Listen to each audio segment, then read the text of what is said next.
Është dhimbje e madhe që edhe pas 36 vjetësh shikon të njëjtat fytyra që uzurpuan politikën, ekonominë, kanë uzurpuar mediat, sa ikën njëri nga ekrani, del tjetri. Shqipëria jonë e bukur, e mrekullueshme, me 4 stinët, me 360 km vijë bregdetare, me një rivjerë të mrekullueshme, me 10.000 km2 kodra dhe male, me pika turistike të pakrahasueshme, me një bujqësi që nuk i është dhënë akses, me përrej, lumej, me një florë dhe faunë që nuk e gjen tjetër kund, me pemë frutore, me vreshtari, pletari, blektori, me pimë medicinale, pra ka gjithçka që natyra ka falur.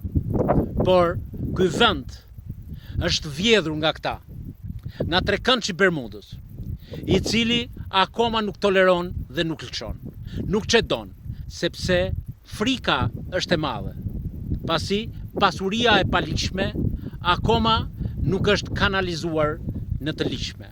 Akoma nuk e kanë legalizuar. Prandaj vazhdojnë dhe mbajnë njëri tjetrin. Bëjnë sikur shahen ditën dhe kalkulojnë planet natën. Ky është një parlament i bodrumeve të Tiranës. Ky është një parlament i krijuar enkas për të mbrojtur oligarkinë. Janë përshtatur ligjet në favor të tyre dhe populli lëngon, populli vuan, populli merr çantat dhe largohet. Shqipëria është shpopulluar dhe është zaptuar nga oligarkët, nga krerët e oligarkisë, nga ata që kanë edhe ekonominë, edhe oligarkinë, edhe politikën i kanë në dy duar. Kjo protestë e jashtëzakonshme, kjo energji që duhet të menaxhohet nga përvoja e intelektualëve, atyre që nuk janë përzier me vepra kriminale, e atyre që nuk kanë futur duart në xhepat e qytetarëve, e atyre që duan një Shqipëri të lirë, një Shqipëri ku të ketë zhvillim dhe bum ekonomik, ku njerëzit të punësohen, ku njerëzit ta gjejnë pozicionin në vendin e tyre. Rinia, të rinjtë dhe të rejat, të kenë hapësira dhe mundësi për të ardhmen e tyre.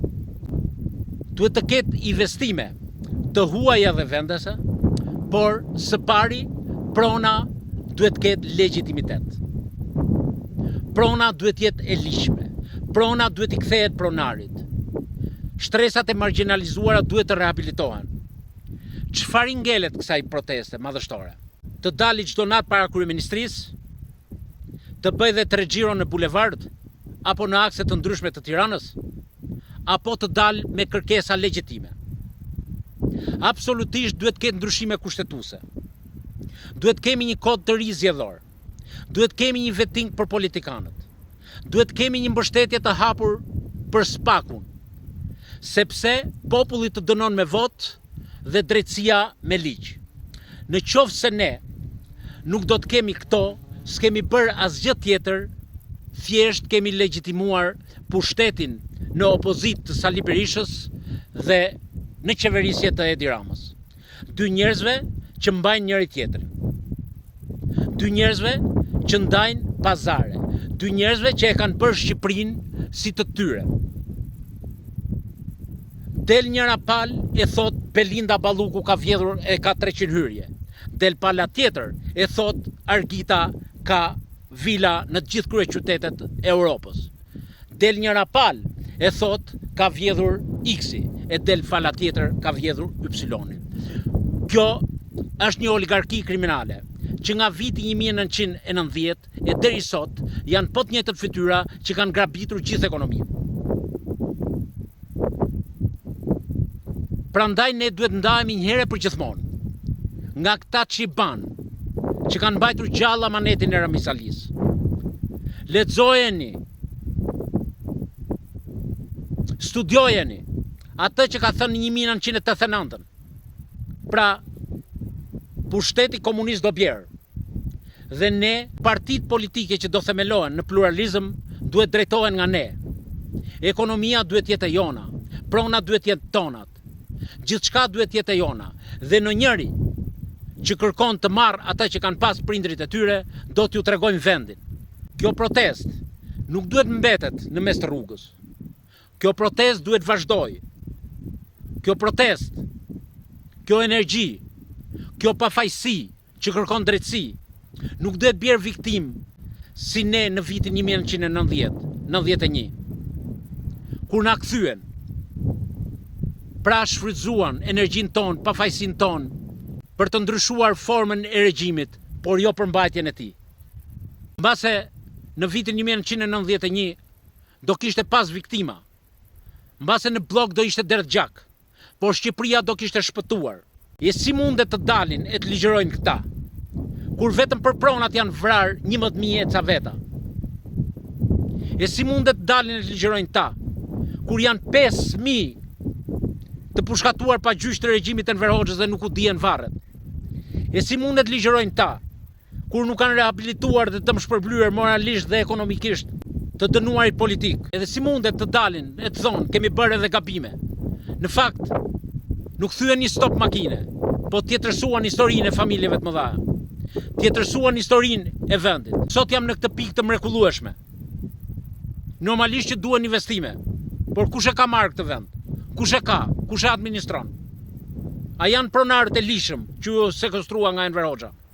Apo janë këta dallaverexhit që sot nuk dinë sa konto bankare kanë, sa 1000 metër katror kanë? Ja po dalin tabulatet e Spakut, një nga një, duke thënë, kaq 1000 metër katror ka këtu, kaq 1000 ka atje. Ndërhyn njëri për një dosje e ndërhyj tjetri.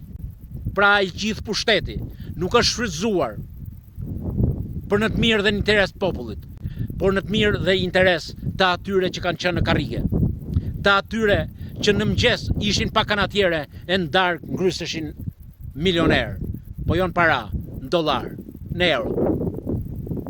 Ka nga ata që sot kanë miliarda euro. Ja sa shkon një vizë që e mori ai gjasme lideri opozitës. Ai që pushtoi Partinë Demokratike. 10 milion dollar. E del pa pikturpi, është bërë dhe lobing, por normalisht e ka pagu Partia Demokratike. Ku i gjeti Partia Demokratike? Kryetari i Partisë Demokratike kam qenë unë. Dhe nuk na kanë sjellur një lek të vjetër. Se dhe atëherë gjysmat i merrte po ky. Se i duheshin sekretare, i duheshin makina, i duheshin bodyguard.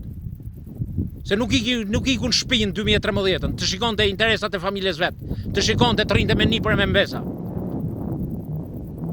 Por e drejtoi de facto Partinë Demokratike.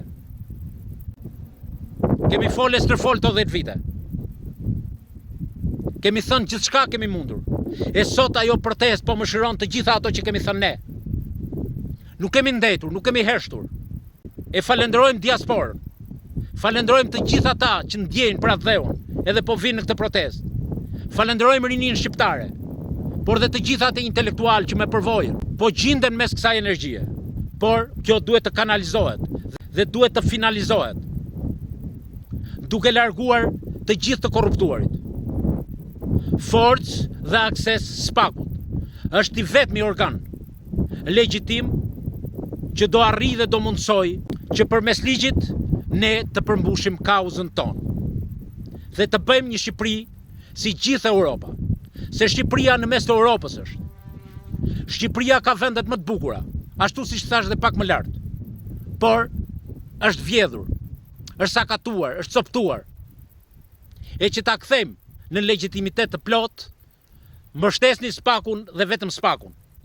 Se duke mbështetur Spakun, kam bindjen e plot se do hapen rrugët nga Perëndimi, nga Shtetet e Bashkuara të Amerikës, nga Britania e Madhe, nga vendet e Bashkimit Evropian, për një Shqipëri të lirë, të demokratike, të qeverisur nga meritokracia, nga intelektualët e papërlyer.